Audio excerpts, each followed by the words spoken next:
नमस्कार, आप देख रहे हैं रियल एक्सप्रेस। देश दुनिया की बड़ी खबरों में आपका स्वागत है। मैं अंजना आज के मुख्य समाचारों में बात करेंगे, लेकिन मुख्य समाचारों की ओर बढ़ने से पहले एक नजर सुर्खियों पर। ट्रंप की वजह से जल्द खत्म हो जाएगा युद्ध, संघर्ष विराम के लिए पुतिन की क्या है शर्तें। दिल्ली में खतरनाक स्तर पर पहुंचा प्रदूषण, स्विस ऐप ने दर्शाया 1282 AQI। क्या ब्राजील में होगी पीएम मोदी और शी जिनपिंग की मुलाकात, इन मुद्दों पर हो सकती है दोनों नेताओं के बीच बात। दिल्ली में कोहरे का कहर, IGI एयरपोर्ट पर फ्लाइट 1 घंटे तक हुई लेट, इंडिगो एयरलाइंस ने जारी की एडवाइजरी। झांसी के NICU अग्निकांड में एक और नवजात की मौत, प्रशासन का दावा 11वीं मौत बर्न इंजरी से नहीं बीमारी से हुई। ये तो थी सुर्खियां, अब चलते हैं बड़ी खबरों की ओर। रूस यूक्रेन युद्ध को 1000 दिन से ज्यादा होने वाले हैं। 24 फरवरी 2024 को रूसी सेना ने यूक्रेन पर हमला कर दिया था। रूस को उम्मीद थी कि यूक्रेन ज्यादा दिनों तक युद्ध में टिक नहीं पाएगा, लेकिन करीब 3 साल से यूक्रेन की सेना रूस के हर हमले का करारा जवाब दे रही है। इतना ही नहीं, यूक्रेन ने रूस के कुर्स्क पर कब्जा भी कर लिया है। पश्चिमी देशों की ओर से यूक्रेन को मिल रही मदद ने पुतिन सरकार की नींद उड़ा रखी है। हालांकि रूस को उम्मीद है कि ट्रंप शासन में अमेरिका से यूक्रेन को मिल रही मदद पर विराम लग सकता है।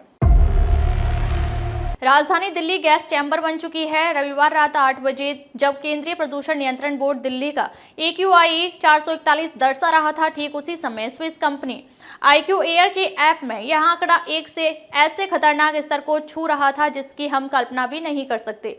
यह 1121 के स्तर को छू रहा था, जो रात 9:30 बजे 1282 तक पहुंच गया।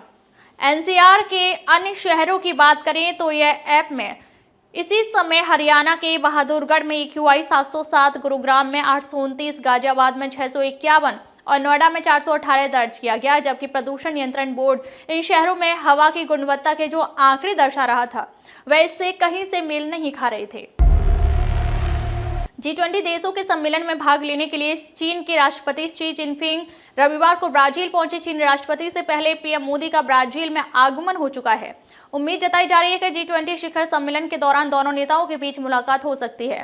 सिन्हुआ समाचार की रिपोर्ट के अनुसार एक बयान में शी ने कहा कि वह दोनों देशों के बीच संबंधों को और बढ़ाने पर ब्राजील के राष्ट्रपति के साथ विचारों के आदान प्रदान के लिए उत्सुक हैं। दोनों नेताओं के बीच अंतर्राष्ट्रीय और क्षेत्रीय मुद्दों पर चर्चा हो सकती है। रूस में ब्रिक्स सम्मेलन के दौरान दोनों नेताओं की बैठक हुई थी। इंडिगो एयरलाइंस ने रविवार को राष्ट्रीय राजधानी में कोहरे की स्थिति के कारण यात्रियों के लिए यात्रा सलाह जारी की। इंडिगो एयरलाइंस ने एक्स पर एक पोस्ट में यात्रियों को सलाह दी कि वे यात्रा शुरू करने से पहले अतिरिक्त समय दें और उड़ान की स्थिति की जांच करें। पोस्ट में उल्लेख किया गया है कि कोहरा वर्तमान में दिल्ली में दृश्यता को प्रभावित कर रहा है, जिसके कारण यातायात धीमा हो सकता है और उड़ान में भी देरी हो सकती है। हम यात्रा शुरू करने से पहले अतिरिक्त समय देने और उड़ान की स्थिति की जांच करने की सलाह देते हैं। दिल्ली अंतर्राष्ट्रीय हवाई अड्डा लिमिटेड के मुताबिक दिल्ली एयरपोर्ट पर कम दृश्यता की प्रक्रिया चल रही है। सभी उड़ान संचालन वर्तमान में सामान्य है। यात्रियों से अनुरोध है कि वे उड़ान की उद्यतन जानकारी के लिए संबंधित एयरलाइन से संपर्क करें। महारानी लक्ष्मीबाई मेडिकल कॉलेज के नवजात गहन चिकित्सा इकाई वार्ड में हुए अग्निकांड में एक और बच्चे की मौत रविवार को हो गई। उसे रेस्क्यू किया गया था। मरने वाले नवजातों की संख्या अब 11 हो गई है। यद्यपि प्रशासन का कहना है कि रविवार को जिस नवजात की मौत हुई है वह जला नहीं था, बल्कि पहले से ही बीमार था। दूसरी ओर राष्ट्रीय मानवाधिकार आयोग ने आग में जलने की घटना की गंभीरता से लिया है, जिसमें 10 नवजातों की जान चली गई। NHRC ने मुख्य सचिव और DGP को नोटिस जारी कर 1 सप्ताह के भीतर लापरवाही पर रिपोर्ट मांगी है। शुक्रवार की रात NICCU वार्ड में लगी आग की चपेट में आकर 10 नवजातों की मौत हो गई थी। रेस्क्यू ऑपरेशन के तहत 39 बच्चों को सुरक्षित बचा लिया गया था। उन्हें शिफ्ट कर पीकू वार्ड 3 नर्सिंग होम, जिला अस्पताल व मऊरानीपुर CSC में भर्ती किया गया था, जहां उनका उपचार चल रहा है। कैसे लगे समाचार कमेंट करके जरूर बताएं। वीडियो पसंद आया तो लाइक करें। देश और दुनिया की बड़ी खबर के साथ अपडेट रहने के लिए हमारे चैनल को सब्सक्राइब करें। खबरों में अब तक के लिए बस इतना ही। फिर मिलते हैं कुछ ऐसी ही बड़ी खबरों के साथ।